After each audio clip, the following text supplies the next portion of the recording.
Hi guys, in this video we learn about the imperative sentence. English में जब हम कब किसी को ऐसे बोलते हैं कि please come here, please go there, please do your work, please do not do that, that is a request, advice, order और कमांड. सेम जर्मन में भी अगर आपको किसी को कमांड देनी है, अगर आपने किसी को ऑर्डर करना है या रिक्वेस्ट करनी है, सजेस्ट करना है, तब आप इम्पराटिव सेंटेंस यूज करोगे. आप नॉर्मल सेंटेंस यूज नहीं करोगे जर्मन का. अब इम्पराटिव कैसे बनाते हैं, let's clear it one by one. सबसे पहले यहाँ पे ये सेकंड फॉर्म पर्सन के लिए यूज किया जाता है. दूसरी चीज, सब्जेक्ट नहीं आता है किसी किसी केसेस में, बट एक एक्सेप्शन है कि जी के केस में आपको मिलेगा सब्जेक्ट देखना. नेक्स्ट है, जब भी आप किसी को रिक्वेस्ट कर रहे हो तो please add a bitter word, that means please, ताकि आप उसको पोलाइट शो कर सको. फिफ्थ ये है कि आपने एक्सक्लामेटरी मार्क मेंशन करना, जैसे mark the tour of, please. यहाँ पे अगर आप बिटर भी लगा दोगे, bitter mark the tour of, please open the door, अगर आपने इसको मोर पोलाइटली बनाना है. उसके बाद है ट्रेन व वर्ब. आपने पढ़ी होगी ट्रेन व वर्ब, जिसमें क्या होता है, वर्ब होती है जो कि सेपरेट होती है, जैसे ऑफ माखन, आन कॉमन, जिसमें क्या होता है कॉमन पहले आता है, आन एंड में जाता है, लाइक दैट. तो ट्रेन व वर्ब यहाँ पे सेपरेट होती है. ठीक है. अगर आपने कभी भी इनफॉर्मल इम्पराटिव सेंटेंस बनाना है डू के साथ, तो उसका क्या रूल है. सबसे पहले एक चीज़ बहुत क्लियरली अपने नोट्स पे मेंशन कर लेना कि डू के साथ पहली बात तो इम्पराटिव में उसकी कंजुगेशन नहीं आती है एसटी. दूसरी चीज़, डू भी हम कभी भी मेंशन नहीं करते सेंटेंस में. अगर मैं बोल रही हूँ कि यू कम देयर, तो मैं वहाँ पे इनफॉर्मल डू मेंशन नहीं करूँगी, इनफॉर्मल यू जो है वो मेंशन नहीं करूँगी. राइट. तो ये चीज़ याद रखना, डू नहीं आएगा सेंटेंस में, उसकी कंजुगेशन भी नहीं आती. नॉर्मल आपने क्या करना है, वर्ब आपकी इन्फिनेटिव में है, जैसे लर्नन, माखन. आपने क्या करना है, जस्ट en को हटाना है और उस वर्ड को लिख देना है. पर अगर वो वर्ड एंड हो रहा है डी से, टी से, जेड से, आई जी से, उस केस में आपने क्या करना है, ई लगाना है. जब आपने en को हटाया, उसके बाद जैसे कि फिंडन है, अब यहाँ पे मैंने ई एन हटाया तो एंड में डी बचा, तो मेरे रूल कहता है अगर एंड में डी आ रहा है तो आपने एक्स्ट्रा ई लगाना है, तो आपने एक्स्ट्रा ई लगा देना है. उसके बाद है द वर्ब, जिसमें क्या है ई चेंज हो रहा है आई और आई ई में, वो कंजुगेट के बाद. ठीक है. तब आप उसमें एंडिंग पुट नहीं करोगे. मीन्स मैंने दू के साथ गेबन की कंजुगेशन करी तो गिब्स बना, पर मैं यहाँ पे एस टी नहीं लगाऊंगी, पर जो आफ्टर कंजुगेशन मेरा रूल था वो मैं वैसे ही रहने दूंगी. क्लियर. नेक्स्ट हम करेंगे जी. इन केस ऑफ जी, क्या हमारा रूल होता है इम्पराटिव का. फर्स्ट ऑफ ऑल, अगर आप फॉर्मल इम्पराटिव सेंटेंस बना रहे हो तो याद रखना कि हमारी सबसे पहले वर्ब तो इन्फिनेटिव में ही होती है और जी की कंजुगेशन भी इन्फिनेटिव में है. हमने पढ़ा था एक्सेप्शन की, अगर सब्जेक्ट है तो वो मेंशन होगा इन केस ऑफ जी, तो आपने हमेशा जी का मेंशन करना है. ओके. सेम रूल्स वगैरह होंगे, इसमें कोई चेंजेस नहीं होता है, एग्जैक्टली सेम होता है. अगर मैंने बोलना है प्लीज कम बेटे कॉमन सी, लाइक दैट, कुछ भी चेंज नहीं होगा. इन्फिनेटिव वर्ब होगी, फिर आपने जी रखना है, फिर आपने अपना अदर कोई अदर वर्ड है तो वो रखना है. ठीक है.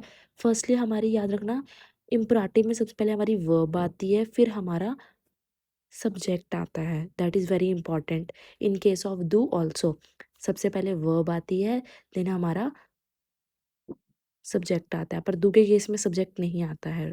ओके. तो वहाँ पे आपने वो नहीं याद रखना है. डू में सिर्फ आपने याद रखना है वर्ब आ गई और जो भी आप कमांड दे रहे होगे उससे रिलेटेड चीज़ें, बट आपका सब्जेक्ट नहीं आएगा.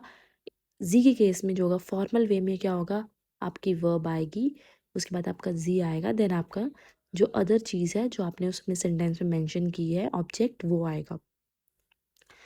नेक्स्ट है ईहर के साथ क्या रूल है.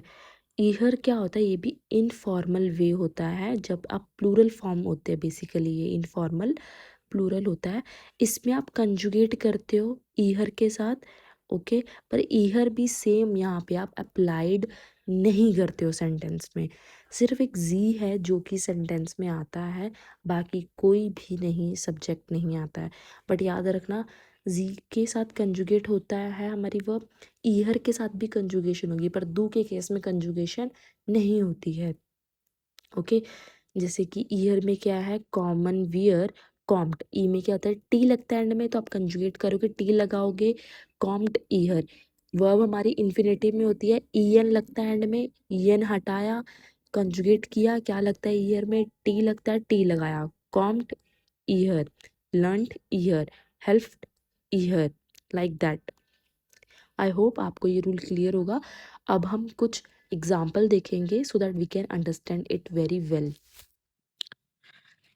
सबसे पहले हम दो के साथ देखेंगे। सबसे पहले याद रखना, हम एक बार रूल को दोबारा रिमेम्बर करते हैं।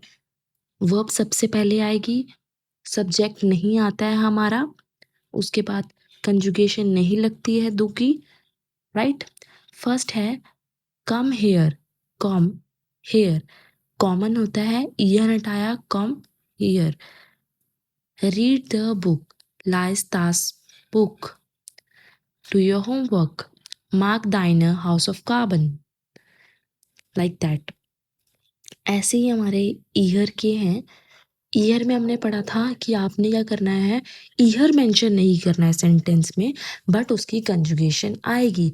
डू के केस में क्या था, ना ही डू सेंटेंस में आएगा, ना ही डू की कंजुगेशन आएगी। नॉर्मल वर्ब इन्फिनेटिव में है, आपने उसका ईएन पार्ट हटाना है, देन आपने उसको एज इट इज राइट करना है। अब क्या है ईयर में, जैसे कि come here, combed hair, read the book, lest dust book, marked eure house of Kaaba, offnet das Fenster, like that। जी के केस में क्या होता है, हमने पढ़ा था जी का रूल कि जी में आप मेंशन करते हो जी को सेंटेंस में, जी के as per the ji conjugation भी होती है।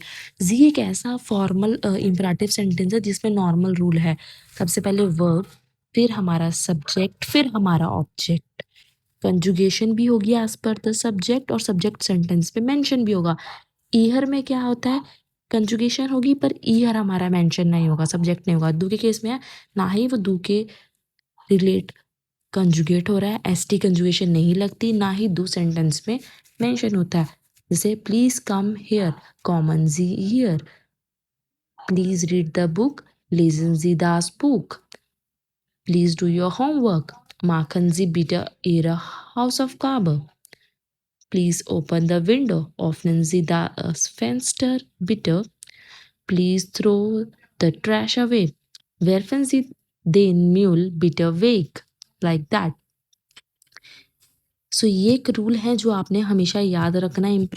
इम्पराटिव सेंटेंसेस, इम्पराटिव सेंटेंसेस बहुत कॉमनली यूज्ड होने वाली चीज़ है आपकी डे टू डे लाइफ में। और जब भी आपने कमांड करनी है, रिक्वेस्ट करनी है, सजेशन देना है, एडवाइस करना है, always use imperative sentences. I hope now you clear this rule।